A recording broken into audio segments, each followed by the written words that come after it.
بسم الله الرحمن الرحيم السلام عليكم ورحمة الله وبركاته دمان أصحابتيدا meel wali meesha adduunka ka joogtaan aad ayaan nii salaamayaa ilaahay ha nagu wada amaansado asxaabtii hore igula joogta waxaan leeyahay waad ku mahadsantihiin la joogistiina asxaabtayga cusubna waxaan leeyahay kusoo dhawaada walaalayaal gacmo furan iyo qalbi furan waa walaashiin oo maanta iyo mar kale noo wado macmacaan aada u fudud oo la magac baxay taramuzu asxaabaysa ujeediin wuxuu leeyahay qaabka taartaha mise keega laakiin maaha oo waxaa laga suubiyaa waxyaabo kale oo aada u fudud asxaabay aada ayuuna u macaan badan yahay una qurux badan yahay maasha allah saa ujeediin maanta waxaan jeclaystay inaan nila wadaago asxaabay macmacaankan ka faa'iidaysi wacan videoga ilaa dhammaadkiisana fiirsada aada ayaan uga faa'iidi doonteen insha allah mar kalena waxaan leeyahay ramadaanul kariim asxaabay soo wada dhawaada videoga ilaa dhammaadkiisana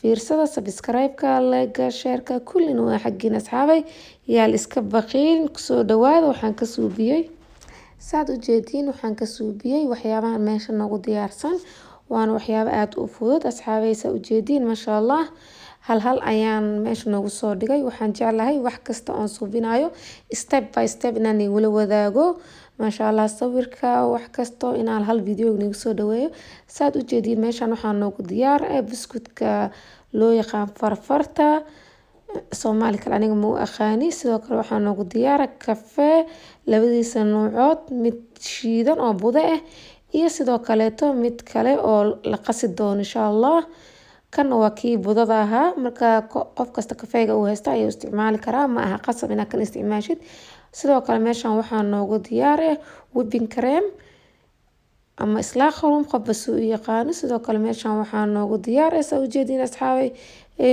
mascarpone sidoo kale caanaha macaanka ah iyo biyo khandiir ah oo kulul oo fardiiris ah asxaabay waa kaasa baaquligana waa midkaa ku qasa doono kafeega kana waa midkaa kusoo diyaarsan doono insha allah macmacaanka mashiinkana saa ujeediin waa mashiinka adhoot whipping creamka iyo kulli aan kusoo qasi doono marka waa macmacaan aada u fudud asxaabay inta loo baahan waa intaan kaliya laakiin gurigaagii wixii ku yaal waad ku bedeli kartaa qof kasta maasha allah asiga ayaa isticmaalaya maskaxdiisa asxaabay saa ujeediin meeshaan waxaan kusoo shubanay biyihii qandiiriska ahaa farqandiiriska ahaa waxaanu kusoo darsanaynaa 2 qaando oo ah kafeega waanu ku qasanaynaa intuu ka milmaayana wax yar meel ayaan sii dhiganaynaa because waxyaabaha kale inaan soo diyaarsanayo rabnaa waa qaseynaa waana dhigaynaa ilaa intuu kafeega si fiican uga milmaayo asxaabtayda haddana waxaan bilaabeynaa saa u qasa lahayn kareemkeeni haddana mashiinka ayaan kusoo shubanay caanaheeni whipping creamka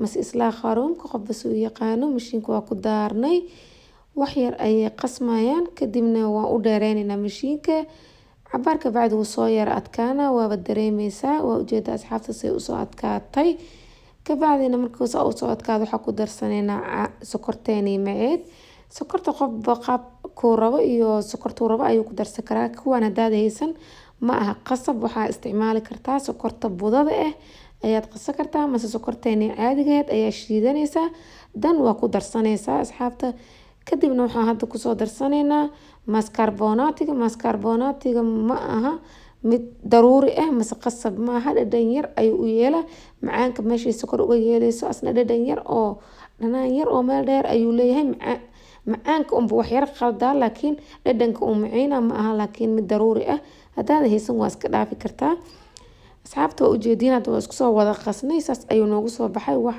adag oo maasha allah kareem ah oo fiican asxaabta waa kaasaa kadibna buskudkeeni waxaan kusoo qasanaynaa kafeegani oo noo soo milmay oo noo soo qasmay waxaan kaliya ku suubinaynaa waa biyaha ayaan ku qoynaynaa oo kafeega kaliya ma aha mid aan dhex gelinayno mas aan u dhaafeyno maxaa yeelay buskudka aada ayuu u jilcan yahay haddaad ku dhex dhaaftid kafeegaas wuxuu noqon doonaa mid jajaba mase aada hadhowta qaadi karin mana la rabo asuu sidiisa isku haysto oo buskudka midna mid kale ka jebin mase wax dafeetaa gaarin ayaad qoynaysaa isla markiina waxaad saaranaysaa saxankii inaad ku diyaarsata rabta mase baaquligii mase weelkii kuu diyaarka ahaa ayaad saarsaaraysaa asxaabta waa kaasaa biyaha waa ku qoynaynaa kaliya waana kasii qaadaynaa waa ku qoynaynaa waa kasii qaadaynaa.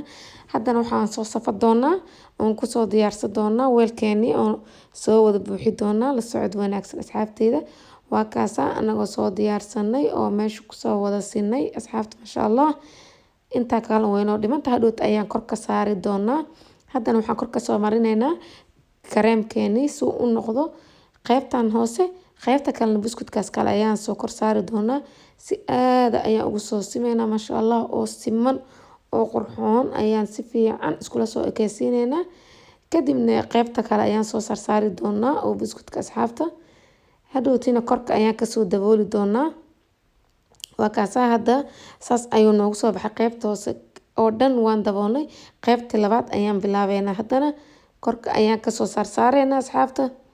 haddana sidoo kale ayaan ugu soo korsimeynaa usoo korsaareynaa maasha allah. haddana waa kaasaa waa kusoo korsimnay waa soo saarnay sida tii hore oo kale ayaa haddana kareemkii kusoo dabooleynaa si uu u noqdo wax isdulsaar mise taartiyoo kaleeto hadhowtina macaankiisa dhadhanaankii inkastoo dhanaan lahayn laakiin macaan qiyaasan oo wuxuu noqonaa maasha allah kaaliska arag asxaabta waa kaasaa waxaan filaa inaad ka faa-iideysateen suubiskiisii.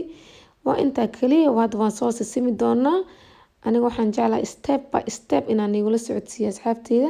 haddana waa kaasaa si fiican ayaa loogu simaa gacanta ayaad si tartiib u isticmaali ma wax waqti badan qaadanaya laakiin waa un qurqurxis waa iska dareemi kartiin. waa wax yar oo daqiiqado yar lagu suubina asxaabta. waa kaasaa haddana waan soo sinay waan soo qurxinay maasha allah. saas ayuu noogu soo baxay. waa kaasaa waa isdulsaar kaaliska arag firinjeerka ayaan gelineynaa saacada ayuu ku jiri doonaa. saacad kulama ay usii dheeraato wuu macaanaa doonaa qaaboo qalbiga u roon uu noqon doonaa insha allah.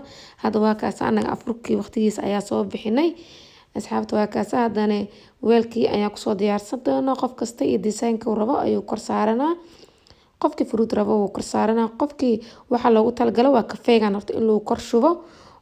saan ayuu ku macyahay magaciisa runtaane waa tiraamisu markii la dhahayo waa in kafeegan korka looga bidbitiyaa uu saan u ekaadaa.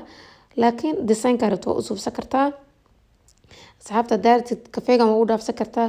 hadaaratid fruit ayaa kor kasoo saarsaari kartaa sida kanoo kale strawberry ayaa kor kasoo saaranay. sidoo kale waxaa kor ka saari kartaa waxaa uga shubi kartaa karameel. waa ujeediin asxaabay maasha allah. saas ayuu disaanyo kala duwan kusoo baxay. qof kasta iyo dhadhankiisa ka faa-iideysa waan asxaabteyda. aad ayaan ii salaamayaa. salaamullaahi calaykum waraxmatullaahi wabarakaatu. waxaana filaa inaad ka faa-iideen.